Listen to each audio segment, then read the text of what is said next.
Got away. No, I'm taking them out and I'm putting the mother of my children there. Oh, wow.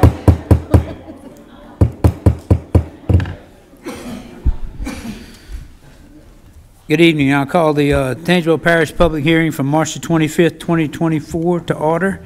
We have two items on the public hearing. The first item being an ordinance amending and enacting Chapter 50 Utilities, Article 2 Sewers, Community Systems. We talked about this at the last meeting. It has to do with Tangi Sewer getting first right of refusal on any new sewer systems that come in with subdivisions. Anyone here to speak on that matter? There being no one. The second item is an ordinance amending ordinance number 1956, Tangipahoa Parish Council President Government Employee Handbook. We spoke at this one at the last meeting also, and just add some language in our handbook about mandatory ethics and sexual harassment training, just adds it to the handbook. Anyone here to speak on that matter? I will close the public hearing, and I will call the Tangipahoa Parish Council meeting to order for March 25th, 2024. And if you have a cell phone, I'd ask you to please mute it or turn it off.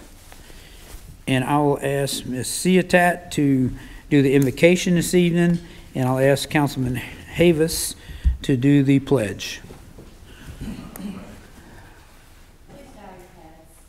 Heavenly Father, we thank you for giving us this opportunity to come here together tonight. We give you all the thanks, all the glory, and all the praise.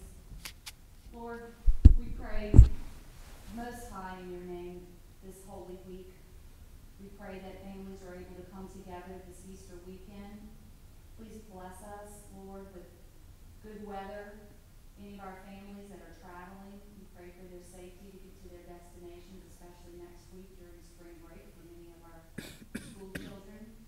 We pray, Lord, for our military. We pray for their families. We also pray, Lord, for our first responders, our police, our fire. We pray for our teachers, Lord. Please give them this time next week as they're on spring break, give them rest to finish out the school year strong.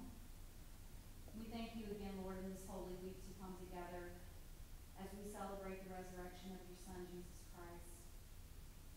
Lord, we give you again all the glory, all the honor, and all the praise. In your name we pray. Amen. Amen. Place the flag.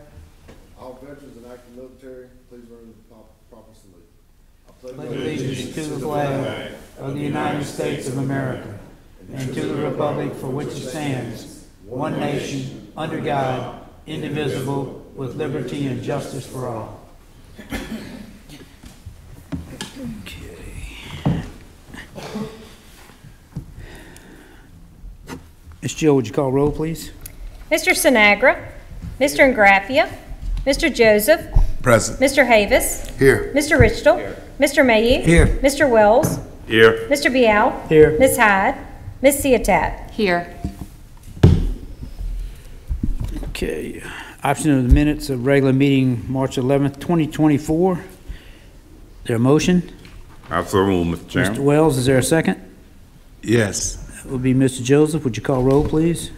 Mr. Sinagra, Yeah. Mr. Joseph, Yes. Mr. Havis, Yes. Mr. Richtel, Yes. Mr. Mayhew, Yes. Mr. Wells, Yes. Mr. Bial, Yes. Ms. Ciatat. Yes. Okay, minutes are approved 8-0. Public input, anyone wishing to address agenda items which were not on the public hearing. Okay, we will move on. Mr. Miller, Parish President's Report.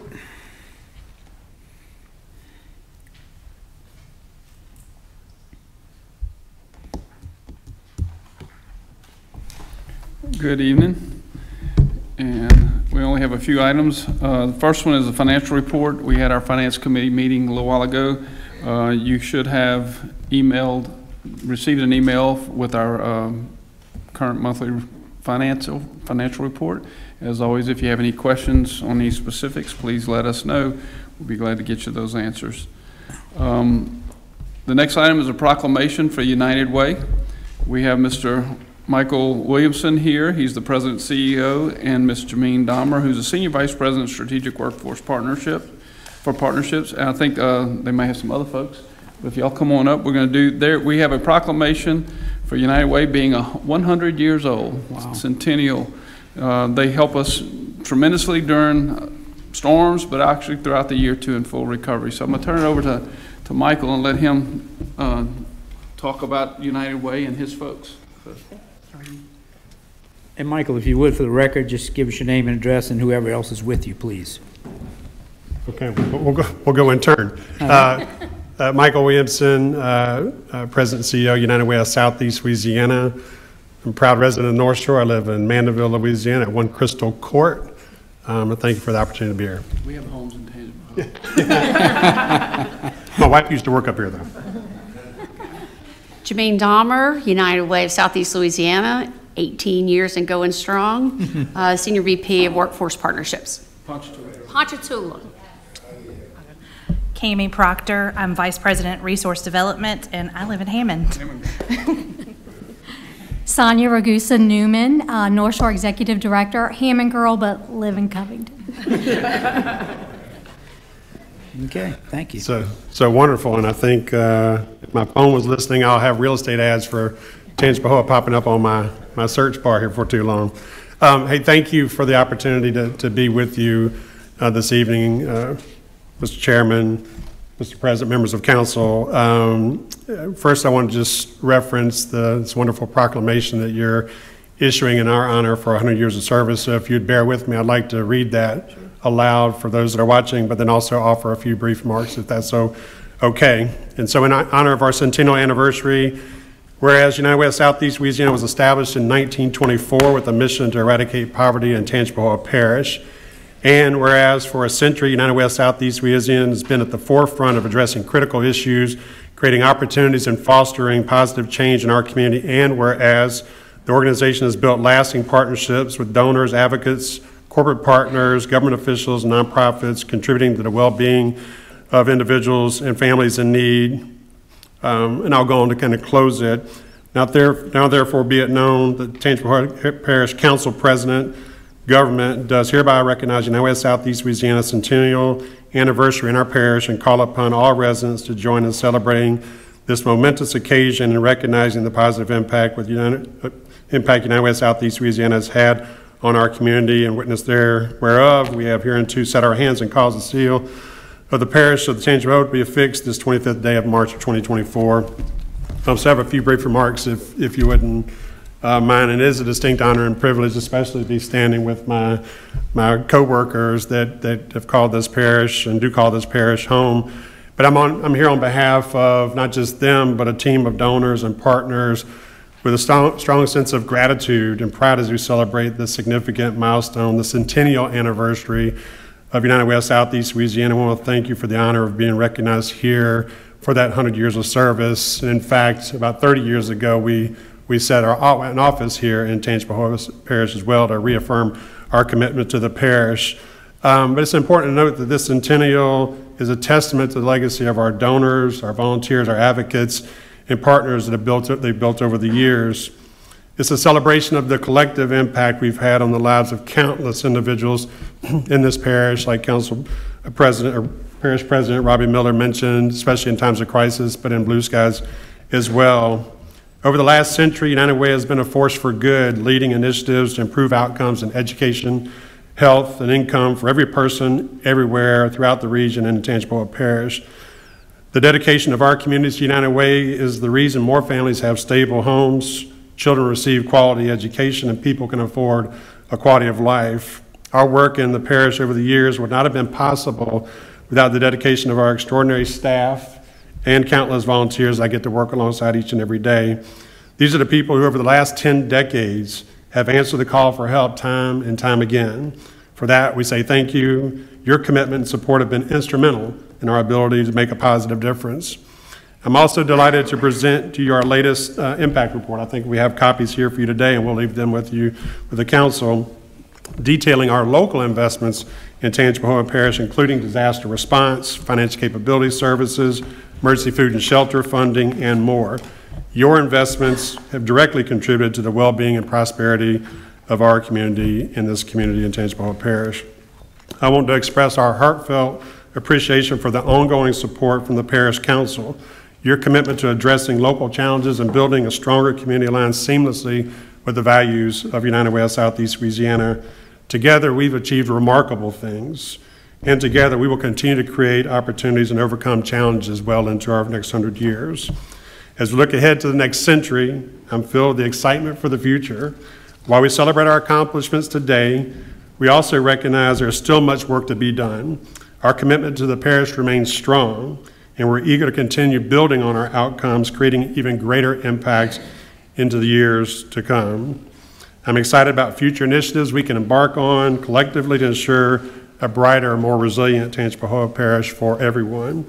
So once again, thank you for the opportunity to be with you this evening. Thank you for this proclamation honoring our centennial. And as I said before, we're excited about our future and working alongside of you to ensure that Tangipahoa Parish is a great place for everyone to live, work, and raise their families. So thank you again for the opportunity. Thank you.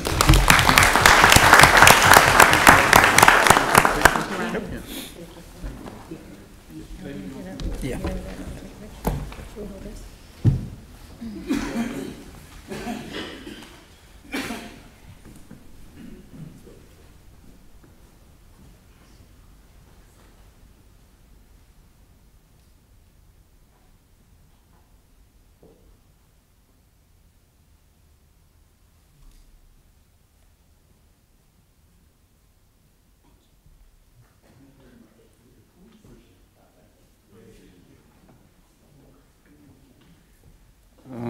Let's see, we got, is this yours? Yeah, over here. All right.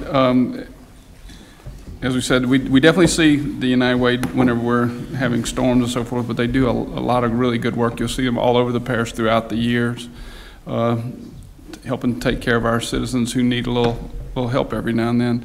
So, and building a better life too, because it's not just about in the time of need, it's about setting up new strategies to help have a great life. So we appreciate them. The next one is a proclamation for this Fair Housing Month, which we do this each year, and it's the 56th anniversary of the Federal Fair Housing Act, and we participate in that through our housing group headed up by Tanya Mabry. And we make sure that everybody has an opportunity to have a home in our parish. So we have this proclamation that will go to those folks too. And with that being said, I think I am finished with the parish president's report, unless y'all have any questions or comments for me. Any questions for Mr. Miller? Happy Easter, everyone. Yes. And hope you all have a great time with your families and celebrate our Lord and Savior, Jesus Christ. Thank y'all very much. Thank you, sir. Okay, now we're moving to regular business. The first item is introduction of Tangipahoa Communications District Number 1 911 Director. And we got Mr. Ethan Dunn here, who will introduce the new director, Mr. Anthony Summers. Good evening, Council. For those of you that don't know me, I'm Lieutenant Ethan Dunn. I've been with the Sheriff's Office for 14 years, and I'm currently the Sheriff's representative for the 911 Board. So for those that are unfamiliar, the Communications District is comprised of 7 individuals from various entities. Obviously, I'm with the Sheriff's Office. We have a city police rep, a rural fire representative, municipal fire representative, hospital representative, Acadian representative, and a parish government appointee. I feel like I'm missing somebody. Was that 7? That was 7.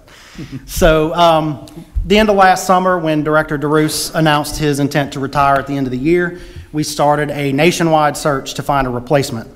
A lot of things have developed through the last 20, 30 years when it comes to technology. Obviously, the 911 world is one of those massively, constantly changing environments. So we wanted to make sure we found the best candidate that could fill his shoes. Dennis was in that role for right at 22 years. When we advertised nationally, when we closed the application period, we had 52 applicants. Wow. So we very quickly narrowed that down to about 20 to 25. We cut it in half. We then narrowed that down to 10 and then to 3. And so our final 3, Mr. Anthony Summers was our ultimate choice. Anthony comes to us from West Baton Rouge Parish, where for the last 16 years he has served as their assistant director. So I'd like to introduce Mr. Anthony Summers. Good evening, Mr. Chairman and Council. It's good to be here this evening. And first of all, it's humbling that they chose me to be the 911 director. I'm very excited to get into the role and start learning the parish and learning the people here and starting to learn what's working and what can be improved upon for the parish. And I look forward to meeting with y'all at some point in the future and being able to get y'all's feedback on things that we need to look at. We appreciate you being here. We know we have some things y'all need to work on. We're here to work with y'all to do that. So, thanks for being here this evening. Anyone else? Any other comments? Okay, thank you much. Thank you. Good luck. Thank you. All right, next item on the agenda is update on the tax election, Florida Parish's Juvenile Detention Center. Mr. Joey Dominic. Good evening, Council, and I want to thank you for giving me an opportunity to speak before you. I think the last time I was here was in April of 2016, right. So it's been a while. I want to tell you a little bit about our tax renewal that's coming up on the ballot next month. But before I get into that, I just want to kind of fill you in a little bit on what the Juvenile Detention Center does for those of you that may not know or may not have, thankfully, personal experience. We are the only placement for kids that get crossways with the law in our 5-parish area. Kids cannot go to adult jails or adult lockups, and that's per state and federal law. The Juvenile Detention Center serves Tangipahoa Parish, St. Tammany Parish, St. Helena Parish, Livingston Parish, and Washington Parish. And I hate to say it, but for probably the last 10 years, Tangipahoa Parish has been our biggest customer. We take in anywhere from 400 to 700 and something kids a year. Why is that number so spread apart? Well, I'll gauge it on the last recent years. In 2020, our census was right around a little over 400 kids. Fast forward to 2023, we took in a little over 700 kids. So that can tell you that there's an indicator there that juvenile crime is on the rise. I don't like telling you that, but that's a cold hard fact. We take in kids for everything that an adult can get arrested for. So armed robbery, murder, aggravated rape, robbery. Those are the types of charges that come in. They are serious offenses, and I'm not here to just share doom and gloom and scare tactics. I also want to tell you about the good work that the Juvenile Detention Center does. Unlike what you see on the news or read in the paper, our Juvenile Detention Center is not known for having abused kids or kids escaping. Most of what you see of kids running out of facilities is at the state level. We're not a state-run facility. Even though we're a political subdivision of the state, we're funded by a tax millage of the 5 parishes that we serve. So we're a regional detention center. There's only 2 regional centers in the state. We're the largest. We can hold up to 133 kids. Right now, we're sitting at about 75 kids. What separates us from what you read in the paper? Well, first of all, I like to think that we're the flagship juvenile detention center of the state. Why do I say that? And I don't say that lightly, is because none of the other detention centers, and there's only 13 in the entire state of Louisiana, operate the way that we do. Partly because we're very fortunate to have the funding that we have. We're not just a line item on parish government's budget. Not that that's a bad thing, but because we serve multiple parishes and the way our tax is funded, we have sufficient funding to do good programming for kids. We're a partner with the Tangipahoa Parish school system. We're actually a Tangi school site because we're physically located in Tangipahoa Parish. So there are teachers assigned to our detention center. And kids that come in after they've been arrested go through regular classes just like they do in school. They're assigned case managers that work with them. I have a partnership with North Shore Technical College. So once kids get their high school diploma, not a GED or a high school diploma, once kids get that, we pair them up with instructors from North Shore Technical College, and we start working with them on teaching them a vocational skill. There's no other detention center in the state of Louisiana that's partnered with a technical college. And if we want to talk about innovation, one of the first or one of the more recent things that we've done is partner with North Shore Robotics and actually have kids learning how to code robots in the detention center in our long-term program. That is the very first program of its kind in the entire country, not in Louisiana, in the entire country. And it's a big deal. Robotics programs aren't that big of a deal, I guess, in high school because that's commonplace now, but it's a big deal in a juvenile detention center. The next thing on the horizon is we are working on a driver's ed program to actually teach kids how to drive. Guess what? That's not being done at a detention center in Louisiana or I think in the country either.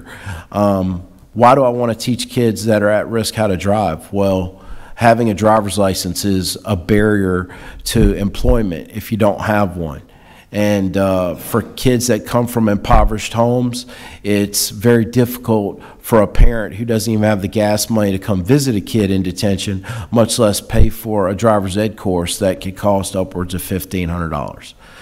So there's a lot of innovative things going on at the detention center. And I'll close with, we have our tax on the ballot next month. It's on the 27th. This is a tax renewal. In January, we made our 30th anniversary, so it's been renewed that many times. It gets renewed every 10 years, and so this is the next renewal that's coming up.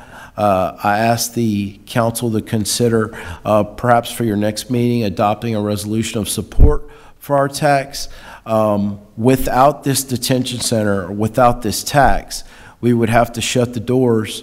And the reality that people don't like to talk about is what it would be like, just like it was before the detention center existed. And what I mean by that is kids that are getting arrested in the area would be issued a summons to go to court, and then the court would have to cross their fingers to make sure that that kid shows up for court. And that's just a reality that none of us really want to think about or could even comprehend in today's modern society. But the reality is if the detention center doesn't have the funding it needs, which is this tax, then we would have to close the doors and we would have to go back 30 years to where it was not having a center. So with that, I close, and I'll gladly answer any questions that you may have. Any questions or comments? I think Ms. Miller wants to comment, and I just think y'all do great work. I know this millage is coming up, like you said, in April the 27th, and we also have the proclamation has been circulated to the board, and we will put that on the next council agenda. Logistically, we just couldn't get it on this agenda. Okay. I'd like to add that Mr. Dominic Joey has done a phenomenal job at the facility, and he talked about the education. And I also want to commend, I'm not sure it was Mr. Buddy, you were probably on this council, that had the foresight to develop a district with 5 parishes to tax our citizens a very small millage to pay for that facility. I can tell you, just at this past police jury conference, we were in a session about juvenile justice and the lack of detention centers throughout the state and how tough it is all over. And I'm going to start with the idea that Mr. Dominic said that they may give them a summons, but our citizens are going to require us to put them somewhere. If they do that, there are parishes who are paying $30,000 a month for one juvenile to be held at an out-of-state facility. The other foresight to that is the idea, 1, we have it. 2, we only take juveniles from our 5 parishes because of this property tax. So we're not taking, they could make a lot of money by opening some of those empty beds to other parishes, but we don't, our tax does not allow that. The commission that set it up said that's not what we're going to do. So it's for our 5 parishes. It's critical that we have that facility. And then I'm going to finish with the programs that he talked about. He hit on it.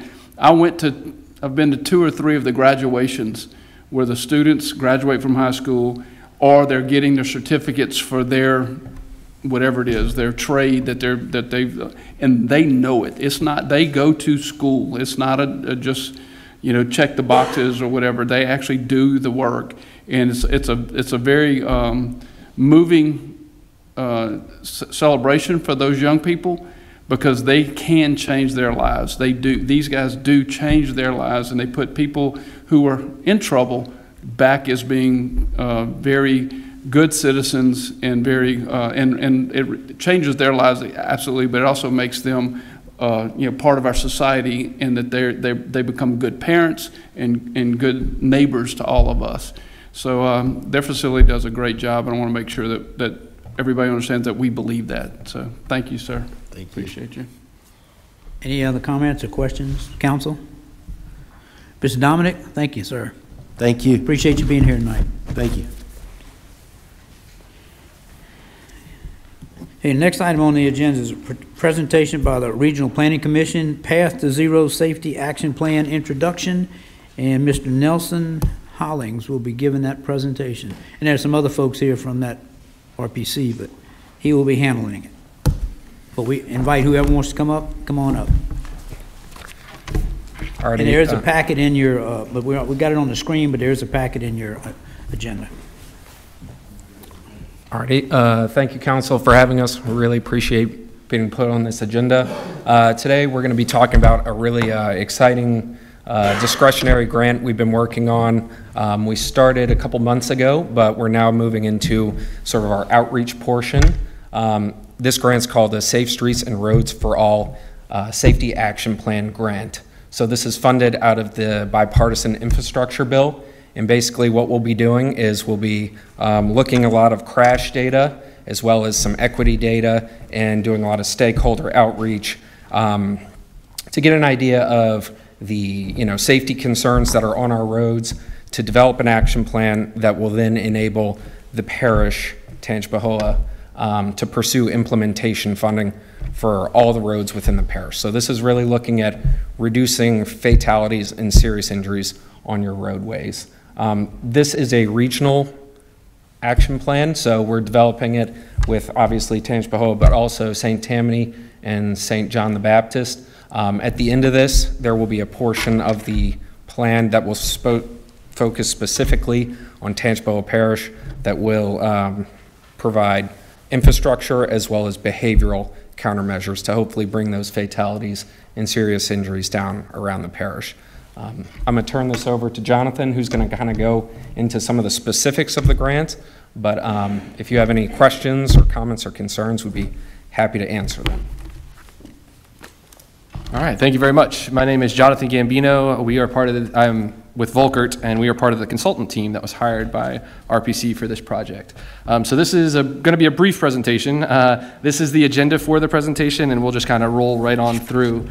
The first part is, in the United States, there's about 40,000 Americans that die on our roads each year. In 2021, that number was actually closer to 42,000. And so the US DOT has adopted a safe systems approach. And you can see on that little wheel that there's 5 different things that make up that safe systems approach. The first one is safer people, safer vehicles, safer speeds, safer roads, and also post-crash care. Within this project, we're going to be looking at 3 of those. Not to say that all 5 aren't important, but specifically this project will look at 3 of them. And so by the numbers, one of the things that we want to ask ourselves is, do we have a problem here? Does Tangipahoa Parish have a severe and fatal crash problem? And the answer is yes, we do. Tangipahoa Parish has a higher severe and fatal crash average than the state. There have been about 128 lives lost. You can see some of the facts on the screen, but 20% of those are involving alcohol. There's been 182 severe injury collisions. And you'll also notice that we say crash or a collision and not an accident. That's part of this paradigm shift that the safe systems approach uses. We don't want to say an accident because that implies that these things happen. When in reality, we know that we can control the collisions or the crashes that happen on our roadway. And so it moves that paradigm shift into having some ownership on the transportation professionals and the roadway owners to say, we can affect change, we can make a difference. So the overview of this Vision Zero is to eliminate, it's a strategy to eliminate all traffic fatalities and severe injuries while increasing safety, health, equity of mobility for all, and implementing a safe systems that protects all the users. So this is that paradigm shift that I'm talking about. That traditional approach says these things just happen. There's nothing we can really do. People are going to get into an accident. They're going to get a collision. Something's going to happen. Well, the whole idea here is that, no, we can affect change. We do want to shift that thinking. So the very first part of this, Nelson alluded to, this is part of the bipartisan infrastructure grant. This was a discretionary grant that came out, and the entire purpose of this is to develop a safety action plan. Most people want to go straight to the implementation because that's where the dollars are. That's where you get to do the projects. Well, specifically for this project, the Safe Streets for All requires an eligible action plan in order for you to go after those implementation dollars. So this is step one, implementation is step two. Right now we're in that process of developing that plan, and we're doing our public outreach here in a little bit. We'll get to that. So the next slide just shows you the different components. There are 8 components that are required for this action plan, and the action plan that we are putting together will have all 8 of these topics covered. I do want to, the first one is the leadership and commitment, the planning structure. So the goal would be that there is one plan and one vision for this region. So the NORPC was the applicant for this grant, but under them we have the 3 parish area, like we said, Tangipahoa, St. Tammany, and St. John. But within those parishes there are also local municipalities. So we have different areas, different townships that are also going to be eligible for this funding. One of the things that we are going to be asking of this council is to adopt a Vision Zero at the end of this plan. So the entire purpose of this presentation is to give you the heads up to say, this is what we're about, this is what's going on. So there are some examples that have happened around the country. Orlando, Florida, El Paso, Texas, and then probably the most notorious one is Hoboken, New Jersey, where they've had a Vision Zero executive order in 2019, and their Vision Zero plan was in 2021. They are on year 7 with no traffic deaths. And it's not out of the realm of possibility, is the whole purpose of this. So we're going to do some public engagement and equity. The public engagement will be online, it will be in person, and we want to reach the people that are disproportionately impacted with our road, or those vulnerable users that use our roads. Those are minorities, those are low income, people without vehicles, people who walk and bike. We want to look at this holistically, not just commuter traffic on our roadway. So there are going to be some in-person events here in Tangipahoa Parish. There's a list of them. They're on our website. You can take a screenshot of that. It's also in your packets. The QR codes will work with your phone. It is going to be kept up to date with all of the locations that we're going, but just to give you a brief summary, we're going to go to the Kentwood Library, the Southeastern Student Union, Ponchatoula Park, as well as the Hammond Farmers Market are just some of the locations that we're going to be tabling at. So the process, the strategy development, we're looking at a whole slew of data. There's a lot of crash data that's looked at, but specifically we were looking at crash data as well as the existing road characteristics. So are there crashes there? Well, what's the speed limit? Is there a really sharp turn there? We know that we can look at that data and devise a specific countermeasure for that location that is proven to reduce that specific type of crash. And so that's the entire goal. We want to look at where are our crashes happening, what's the context that they're happening in, what countermeasure we can do or you can implement to address that type of crash, and then string them together into a reasonable or logical set of projects. And so this, I skipped a page. Nope, you skipped. Pardon me. So like Nelson said, there is a balance here. There's a public health component as well as an infrastructure component. And so we know that public health is a major component of our transportation system. We use that health data and methods as goals of our criteria in planning and plan making. We also want to address the built environment as the existing built environment has an impact on our health. People are physically impacted when there is a crash. Active transportation plans have positive impacts on our public health. Vehicles impact our air quality. There's a threat perception of being involved in a crash, and so there's different people respond differently to a high impact intersection. They may be a little more hesitant. All of those things affect our infrastructure. And if a change in our safety culture requires understanding people's thought processes, their attitudes, their beliefs, and so that's where that public health component comes into play. We want to understand the population so that we can truly affect change in our area. So there's a policy and transparency component. Basically, this says that we are going to look at all of our policies. Maybe there's some ordinances or regulations or standards for traffic safety that we can address, that we can change, that we can tweak, that will better help our citizens, that will better help us affect that that goal of 0 deaths. There's also the transparency, which just means we have to measure. We have to set our goals, and then we actually have to follow through and measure them. And so that's going to be done over the course of the project and actually beyond the project. And so the last thing, or one of the last things, is going to be the schedule. This is kind of where we are. The project kicked off in November of 23. We've done the existing conditions. We're in this public engagement component. After this public engagement component is completed, we're going to be looking at identifying these projects. Where on our roadway are these crashes happening? How do we affect change? What projects are going to be best suited for those locations? Then there's going to be a draft and final plan that should be coming out at the end of November, and so we'll come back to you guys hopefully at the end of this year asking for a favorable favorable resolution to adopt our plan. All of that to say that there's one more thing I want to mention there. If we do that in November or at the end of this year, that would give the applicants who would like to pursue implementation fundings enough time for a February opening in 2025. And so that's kind of what's driving the schedule here.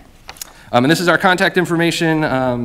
There's Nelson, me, and this is also Ellen, part of the consultant team. Those are all of the consultants on the right-hand side who are a part of this project. And then I do believe the last slide is just a disclaimer for any of the crash stuff that we're required to show. And if y'all have any questions, please feel free to ask. Any questions from any of the council? Good. Microphone, Mr. Joseph. I just said it's much needed. I had a personal experience about a week or so ago with someone in my family based on some of the things that you're saying. So it's much needed, and thank you all for this initiative. Okay, thank you. Thank y'all for being here tonight. Anyone else? Any other comments?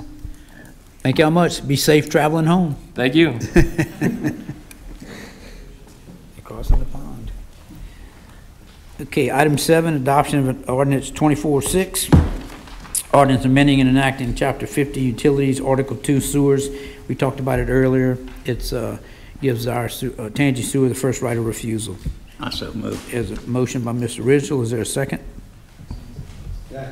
Second was? Darrell. Darrell. Mr. Sinagra, would you call roll, please? Mr. Joseph? Yes. Mr. Havis? Yes. Mr. Ridgel? Yes. Mr. Bayou? Yes. Mr. Wells? Yes. Mr. Bial? Yes. Ms. Ciotat? Yes. Mr. Sinagra? Motion passes 8-0. Item 8, adoption of ordinance 24-7. That's the one that we're amending the employee handbook to require mandatory ethics class training and sexual harassment training. Is there a motion? So moved. So moved by Mr. Joseph. Is there a second? Second by Ms. Ciotat. Would you call roll, please? Mr. Havis? Yes. Mr. Ridgel? Yes. Mr. Mayhew? Yes. Mr. Wells? Yes. Mr. Bial? Yes. Ms. Ciotat? Yes. Mr. Sinagra? Mr. Joseph? Yes. Okay. Motion passes 8-0. And now we get into introduction of ordinances, and these will be a public hearing on Monday, April the 8th, 2024 at 5:30. Introduction of ordinance 2408, an ordinance amending and enacting Chapter 36, Planning and Development, Article 9, Flood Prevention and Protection. We talked about this one at the last meeting. This is some FEMA required changes recommended by the DRC. I so move. There's a motion by Mr. Wells. Is there I'll second. Second by Mr. Joseph. Would you call roll, please? Mr. Richtel? Yes. Mr. Mayhew? Yes. Mr. Wells? Yes. Mr. Vial? Yes. Ms. Ciotat? Yes. Mr. Sinagra? Yes. Mr. Joseph? Yes. Mr. Havis? Yes. Motion passes 8-0. Next, item 10 is an introduction of ordinance 2409, an ordinance establishing 25-mile-an-hour speed limit on F. Joyner Road in District 9. That's Ms. So, that's yeah, Ms. Bridget asked me to make She's that not motion here. for her. Okay, Mr. Joseph is I the got first. it. Is there a second? Second by Mr. Mayhew. Would you call roll, please? Mr. Mayhew? Yes. Mr. Wells? Yes. Mr. Vial? Yes. Ms. Ciotat? Yes. Mr. Sinagra? Yes. Mr. Joseph? Yes. Mr. Havis? Yes. Mr. Richtel? Yes. Okay, motion passes 8-0. Item number 11, we get into adoption of resolutions. A resolution of the Tangipahoa Parish Council President Government supporting Consolidated Gravity Drainage District 1 and requesting reevaluation and improvements of structures along Interstate 12 corridor in LA 22 and Tangipahoa Parish. We talked about this at the Drainage Board meeting. It's encouraging some changes in instead of a 50-year flood design, encouraging a 100-year or 500-year flood design on our interstate system. Is there a motion? So moved. I'll Mr. second. Mayhew is the first. Is there a second? Second was Mr. Wells. Would you call roll, please? Mr. Wells? Yes. Mr. Vial? Yes. Ms. Ciotat? Yes. Mr. Sinagra? Yes. Mr. Joseph? Yes. Mr. Havis? Yes. Mr. Richtel? Yep. Mr. Mayhew? Yes. Motion passes 8-0. Mr. Vial, thank y'all very much for that. Y'all know that when every meeting I go to, we talk Yeah. about this at all the DOTD meetings, so now we actually put it, y'all took the step of putting it in a resolution, and I greatly appreciate it. All right. We're all on the same, we're all on board on this one, trust me. Yeah. Let's see, that was item 11. Item 12, adoption of a resolution of Tangipahoa Parish Council of Government appointing a commissioner and alternate commissioners to serve 2-year terms on the Zachary Taylor Parkway Commission. That would be Joe Thomas, Commissioner, and Rango Pittman, alternate commissioner. Is there a motion? Got it. Mr. Joseph, and second was Mr. Sinagra. Call roll, please. Mr. Vial? Yes. Ms. Ciotat? Yes. Mr. Sinagra? Yes. Mr. Joseph? Yes. Mr. Havis? Yes. Mr. Richtel? Yeah. Mr. Mayhew? Yes. Mr. Wells? Yes. Passes 8-0. We now have a few board appointments. First one is Tangipahoa Water District approved appointment of Randall Feaster, first term expiring May 2028, District 4. Mr. Havis?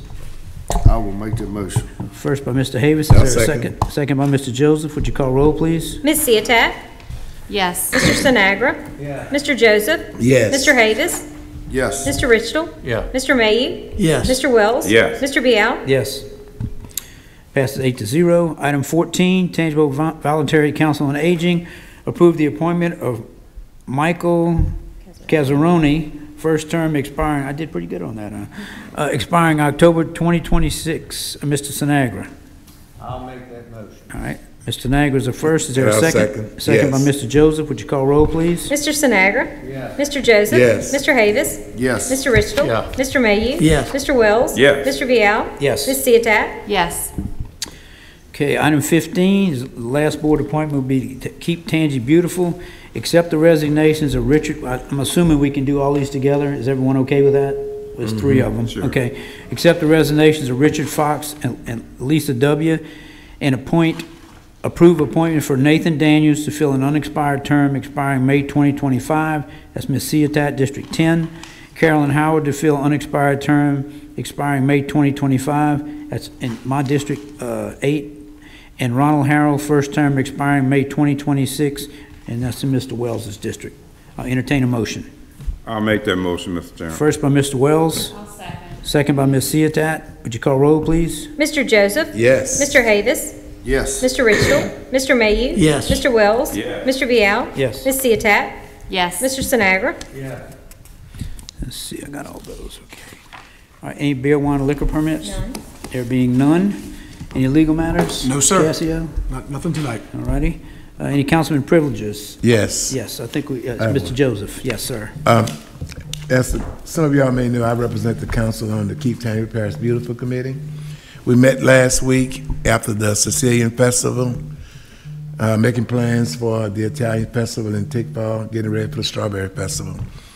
The board asked if I would, if I could find a means to bring the information that occurred at the Sicilian Festival and share it with the parish council. So I asked Ginger Tassett and Don to come up and brief the council on what occurred and how wonderful things were. We've got a 42-slide PowerPoint presentation. There you go. No, we do not. Hey, what did you say? You said 42, meeting adjourned? Just for the record, just introduce yourself, please. Ginger Toste. Don Bates, the owner of Osprey Initiative. Trevor Bess, office manager for Louisiana. Thank you much. So how this all started was we received a grant from Keep Louisiana Beautiful on greener grounds, and that was to try to keep as much out of the landfill as possible. So it was all recycling. So I spoke with Mr. Bates, and he came in, and Trevor came in, and so that's how we got it all together. So I'm gonna let him talk from here. All right, cool. Yeah, thank y'all. It's great to be home. Super excited. Most of y'all know us from our litter work in the water. We've expanded into recycling. We're doing it everywhere. And when Ginger called to help, it was a no-brainer. And the beauty of it is she really has a kind of a, she doesn't give herself enough credit. Her system was super organized, super easy. Osprey's role is to fill those one or two little gaps to keep it from being a perfect project. But with the students and the volunteers she brought, it was a very easy thing to do. For the festival in Independence, and we jumped on because it opened some eyes for the Oyster Festival too. So we don't generate tons of volume at these events. We ended up with 4,000 to 5,000 cans and bottles. That's the predominant item that we see at events. We're doing 150,000 person events around the country. But to get that material perfect so it can be recycled, there's a lot of questions now. Our material's actually recycled. And for us to count it, we actually track it all the way to the mill. So that material will be going, the plastic will either go to Republic in Baton Rouge or another MRF for no cost. The plastic's not as valuable as the aluminum, but and that will end up at a mill called Indorama in North Alabama where it's made back into bottles. We close that loop, it's an honest loop. So that's what happened there with the aluminum cans. We actually sell those local. There's a market for those, but those are your two primary commodities. And what those events do is it's showing people that it can be done right. Now, the beauty of that event, we had St. Thomas students, and what was the other school? DC Reeves. And we had 44 children that day. That was a tremendous impact day. And literally, we had some of the little kids were that tall. All we've done is take the Louisiana way and brought it to the country. So like our recycle table is just a crawfish table, and all these Highlanders think that it's the most amazing thing they've ever seen. I'm like, it's in everybody's shed down here. We got one. But literally, we had little kids leaning up on the table to sort this. So it was a great start. We've talked to Robbie a little bit with some ideas. There's some interest from a recycling standpoint. We also are very cognizant of recycling. It's kind of like the puppy syndrome. Everybody wants the puppy, but nobody wants to feed the dog. And so we want to make sure as this recycling comes along that there's a use for it, a need, where it's going to go, tell the honest story. But a lot of interest. We're going to be bringing some ideas back to the parish for approval and discussion. There's some grant money out there, but it's the labor, not the grant. And so like we ran pretty high contamination.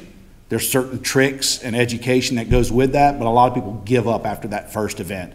But with the interest and the discussion at the two festivals we did do, there's definitely a need and a want, and so we'll keep working on it. And the beauty of it is y'all have just such a great, Keep Tangipahoa Beautiful is just really leading the charge. We've been picking up litter with Ginger, back with Kim and Bridget back in the day. It's such an easy place for us to come in and help a little bit while there's just a great program going forward. And if there's any questions about recycling or what we're doing, we're happy to talk through some of that too. But what I like is for to explain to those people that are looking at this broadcast how you go about applying for the grant for recycling. Grant. Yes, sir. There's several grants. So Keep Louisiana Beautiful is very proactive. That's where this grant came from. Yes, it's a greener grounds grant. It's a greener grounds, but that's one of multiple grants. There's actually, we've talked today with the recycling partnership, which is nationwide. So this group, you do it, you have to report it back for the equipment. We use some of our gear that we think there's other gear that would be used. So that's strictly for the Keep Louisiana Beautiful grant. Right. But there's 2 or 3 more that we're actually pursuing that would be even greater for like maybe a potential test of a drop-off. Right. And what I want to impress on everybody, if you don't recycle, where will that waste go? I'm gonna catch it in my traps down in the south end of the going to the parish. landfill. Landfill. So you're saving Yes, space sir. as well. In our litter data, we're seeing about 40% we're able to reduce. If we recycled it in the first place, we wouldn't be catching it in the creeks. Right. That's And right. so, and then again, I think Robbie's got some really great ideas. The future, we're very blessed in the South in some ways, is that our landfills are very inexpensive. You know, in the Northeast, they're not recycling because they care, they're recycling because it's cost effective. They're paying 4 and 5 times our tippage fees at their landfills. So it's physically cost effective them for to do that. So for us to do it down here, it's a little different, but the value coming as we see growth and, you know, and the people moving to this area, every cubic foot we save in our landfill today, we're going to get a premium for it 30 and 40 and 50 years from now. That's right. And so diverting that, it's just, and at these festivals, we know how they get so overwhelmed with just the trash. And if we can pull 30 or 40% of that load out from recycling, it just makes it easier on everybody else. It's hard to keep up with the trash cans during the event. So that's a big piece. And I think even with like the Oyster Fest, we want to talk to them. We have some ideas on that logistics side of maximizing that too. Okay. So Ms. Ginger had me with some gloves on, so I know a little bit about contamination. Talk a little bit about what you mean when you say contamination. Yes, sir. Thank you. So in contamination, everybody thinks that means it's dirty. In the recycling world, there is a purchaser of that material, and their mill is set up for that material. And so contamination, it may look clean to you, but if it doesn't fit, so a PET bottle, polyethylene phthalate, a Coke bottle, they don't want the clamshells that your strawberries might come in. That's also the same polymer, but it's in a different form. And so if you have 5 or 10% strawberry crates in with your bottles, you've contaminated that load. The real extreme of it, if you put 5-gallon buckets of gold and a trailer of aluminum, you've just contaminated it with a more expensive commodity. And so what you saw there was getting that material, what we call bale ready. We know what the mill wants. We work with the middleman to make sure what we bring them is suitable for their load. And that's where recycling is going. Every, you know, milk jugs are different than Gain bottles are different, and we have to handle it at that, you know, right at that beginning. And so we're seeing the kind of the culmination of single stream going back to sorting. Perfect material, value the resource. Glass needs to stay local. We don't need to send glass to Texas. It's too heavy. So each commodity gets its own path. And then what you saw was at that table was getting that material exactly what we know to get it to the next level. So it's not being landfilled down the road. Yes. Okay. And Jen, I don't know if you're doing it or not, but maybe you can coordinate with the school district and have them to start teaching recycling to our school kids. Well, that's part of the Roxy's toolbox that I'm already in the schools at 4th grade. But of course, it'd be nice to be able to go to other classes, other grades. So that's a great idea. This is what all we did. Okay. Yeah, and so by the events, is that the total for both events? Yeah, we end up, you know, with 1,000. That's just one festival. That's Italian. He's got it all for you right here. And they can tell, Yeah. you can tell them what. Yeah, so it was 2,378 was at the cans and almost 2,000 bottles. You know, and that's one bottle at a time, one can at a time to do it. We were able to actually, some of the work crews that morning, the grounds were so clean, the Italian at the Sicilian Festival, they actually went east of Independence and picked up down by the river. And so we were able to recycle some of that. It came in pretty dirty. We were able to recycle a couple more grades, even if it's been out in nature for a little while, by sorting it, because we know what the mill wants. But, you know, we can double these numbers. These numbers can go up. And when you're starting to see really aggressive events, they actually think about how much material was brought in and then how much can they recycle of what's brought. You want to start running those ratios. And then some of the events are so proactive with some of the national brands that sponsor them is they let you bring in material. So say you sell 10,000 bottles of Coke at the event, their goal is to recycle 12,000 bottles. Wow. And so maybe that's what you get to use at the tent. So all about impact and footprint with what you're doing. So, big things to come. It was a great event. We only have one Earth. We need to take care of it. Yeah, sure. Yeah. Any other comments, questions? Yeah, I'd like to piggyback and just thank you guys for what you're doing. And I'm gonna stay on the Keep TNG Beautiful train for just a second. I've been driving Miss Ginger crazy, I think.